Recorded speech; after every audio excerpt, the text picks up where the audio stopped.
bulletin de l'Union communautaire et a gagné les 100 dernières élections, y compris pour un marge de 9% dans les 2 dernières scrutins. Citez-le, c'est une organisation politique qui est entrée au pouvoir pour la lutte avant 1991. Concernant l'indice, les personnes qui représentent le Tigré représentent 6% de la population en Éthiopie.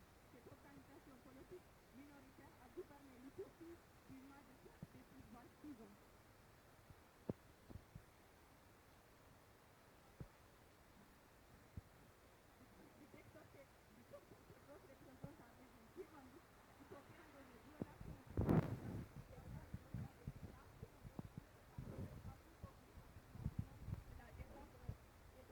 Notamment Human Rights Watch, Amnesty International et Freedom House, ainsi que par les départements de l'État américain dans sa technique rapport annuel sur les droits de l'homme. Alors que Dr.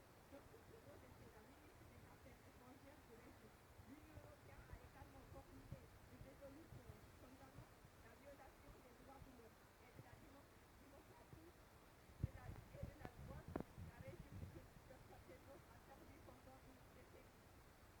En plus, les enregistrements abusieux des droits de l'homme du régime pendant laquelle il a servi au cours de la dernière décennie avec des abus largement documentés, y compris massacres et milliers et l'emprisonnement et disparition de centaines de milliers de personnes. Le bilan de Dr. Tedros sur l'incompétence professionnelle, la corruption, la népotisme et la malhonnêteté du régime, la fiscalité du temps de direction de l'ONU. La corruption, le népotisme et la détournement de fonds à l'aide financière ont été la marque de son mandat en tant que ministre de la Santé en Éthiopie de 2004 à 2012. Dans sa vérification menée par le bureau de l'inspecteur général du Fonds mondial de lutte contre le sida, la tuberculose et la chlamydie, l'Éthiopie a été invitée à rembourser au Fonds mondial 5,2 millions, cela n'a pas été fait. À la suite de cette corruption, le gouvernement américain a réduit son soutien aux soins de santé en Éthiopie de 46,2%, soit 3,390 $ en 2012 à 121 000 $ en 2013. L'inégalité de la santé, donnant comme de la chute de la personnalité de Dr. Tedros, a été construite sur la base de la rapport pour les exagérations de ces étudiants réalisés essentiellement à cause de fonds injectés à partir du Fonds international de santé, même si ces étudiants n'étaient pas versés à la population majoritairement russe, ils s'adressaient plutôt aux minorités riches dans le ranking de la santé. Selon le dernier rapport du projet Transcloud, un projet financé par les États-Unis créé en 2005 dans le but d'aider les pays à générer et à utiliser des fonds progrès vers le OMD liés à la santé, en particulier dans le domaine de la procréation, la santé maternelle, néonatale et infantile. La disparité entre les quantiles de richesse entre les 20% les plus pauvres et les 20% les plus riches de la population est extrêmement élevé dans plusieurs indicateurs. Par exemple, le taux de mortalité des moins de 5 ans, bien que globalement diminué, a effectivement augmenté parmi les 20% les plus pauvres de la population, passant de 130 en 2005 à 137 pour 1000 en 2011.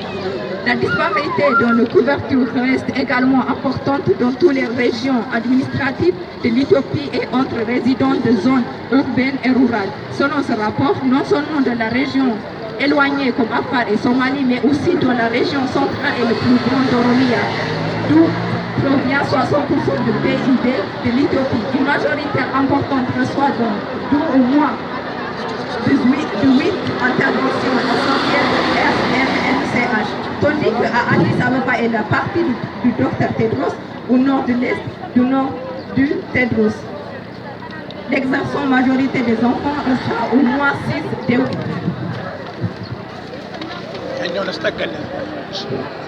cumul des épidémies et la malhonnêteté. Pendant son mandat en tant que ministre de la Santé, le Dr Tedros a caché des épidémies comme choléra en violation du règlement sanitaire international internationale de l'OMS et de la loi éthiopienne qui stipule que le choléra est une obligation maladie à déclarer.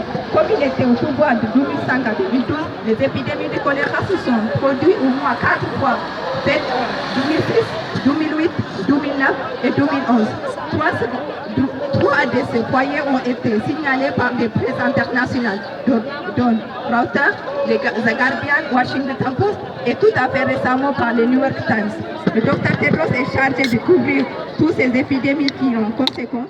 On réclamait des milliers de vies qui auraient pu être peut-être sauvées.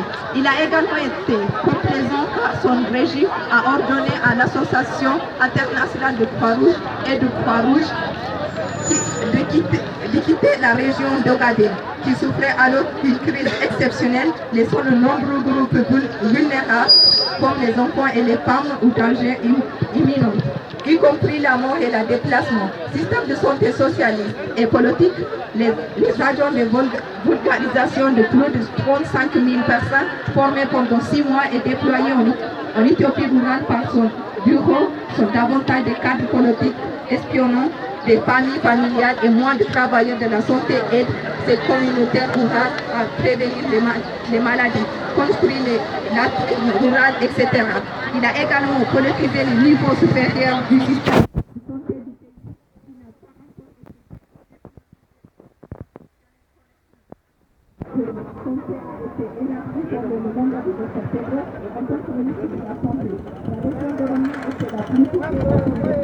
La